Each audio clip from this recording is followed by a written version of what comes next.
नमस्कार दोस्तों, मेरा नाम है देवऋषि और मैं आज आपको बताने जा रहा हूं ऐतिहासिक नगर बरेली के बारे में।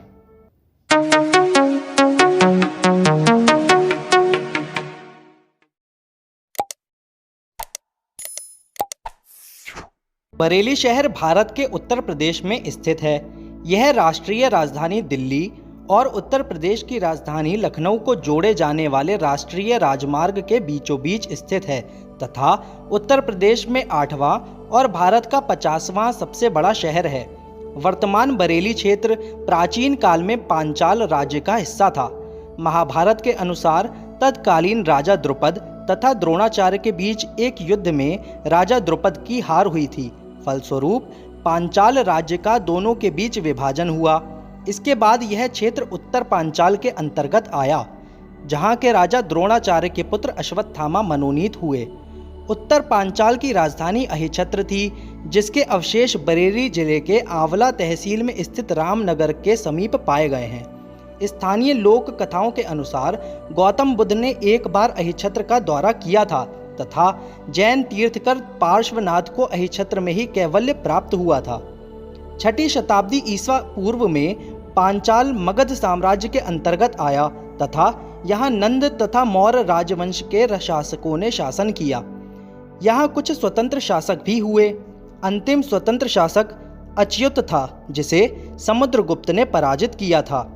चीनी यात्री हुएनसांग ने भी लगभग 635 ईस्वी में अहिछत्र का दौरा किया था।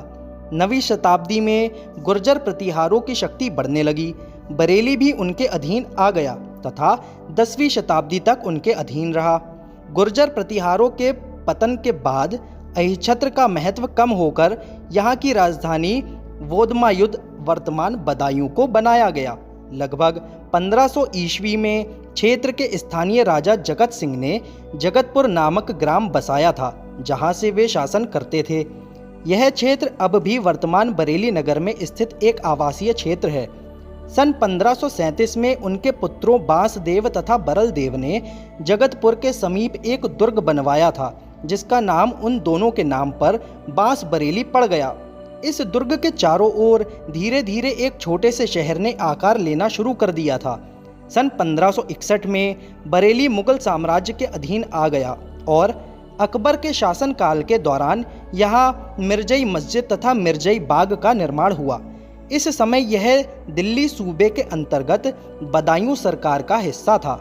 इसके बाद विद्रोही कठेरिया राजपूतों को नियंत्रित करने के लिए मुगलों ने बरेली क्षेत्र में वफादार अफगान बस्तियों को बसाना शुरू किया। शाहजहां के शासनकाल के समय तत्कालीन शासक मकरंद राय खत्री ने 1674 में पुराने दुर्ग के पश्चिम में नए शहर की स्थापना की। इस शहर में उन्होंने नए किले का निर्माण किया तथा शहदाना के मकबरे तथा जामा मस्जिद का निर्माण करवाया। मकरंदपुर, आलमगिरीगंज, मुलूकपुर, कुंवरपुर तथा बिहारीपुर क्षेत्रों की स्थापना का श्रेय भी उन्हें तथा उनके भाइयों को जाता है। औरंगजेब के शासनकाल तथा उसके बाद भी यहाँ रोहिला अफगानों ने बसेरा किया, जिस कारण क्षेत्र को रोहिलखंड नाम मिला। रोहिलखंड प्रांत अवध के नवाब सआदत अली के बरेली का गवर्नर नियुक्त किया गया, जिन्होंने कर्ज चुकाने के लिए संधि कर रोहिलखंड को 10 नवंबर 1801 को ईस्ट इंडिया कंपनी को सौंप दिया। कंपनी के शासन काल में एक पिंडारी अमीर खान ने रोहिलखंड पर आक्रमण किया, पर उसे बाहर खदेड़ दिया गया। क्षेत्र को 2 जिलों मुरादाबाद और बरेली में विभाजित कर दिया गया। नगर को व्यवस्थित किया गया तथा सड़कों को नैनीताल, मुरादाबाद तथा फर्रुखाबाद से जोड़ा गया। सन 1811 में दक्षिण की ओर नकटिया नदी के पास बरेली छावनी का निर्माण किया गया। छावनी में उस समय नगर की अपेक्षा अधिक घर थे। बरेली 1857 की क्रांति का एक प्रमुख केंद्र था। प्रदेश में विद्रोह की खबर से बरेली में भी स्वतंत्रता के लिए लोगों ने आवाज़ उठाई। जगह जगह अंग्रेज़ों पर हमले शुरू हुए और शाम 4 बजे तक बरेली पर क्रांतिकारियों का कब्जा हो चुका था। इस दिन 16 अंग्रेज अफसरों को मौत के घाट उतार दिया गया। अंग्रेजी निशान उतारकर खान बहादुर खान ने बरेली का नेतृत्व संभाला तथा स्वतंत्र शासक के रूप में बरेली से चांदी के सिक्के चलाए। 13 मई 1858 को ब्रिटिश सेना ने पुनः बरेली को अपने अधीन लेकर खान बहादुर खान को हिरासत में लिया।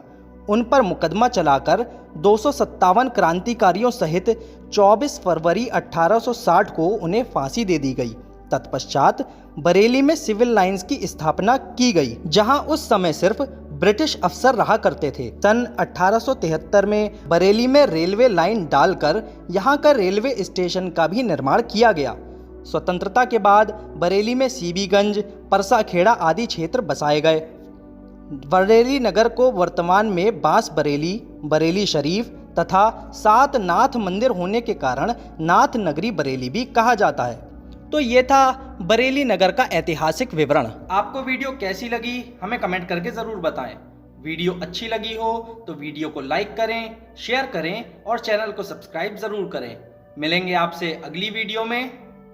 जय हिंद।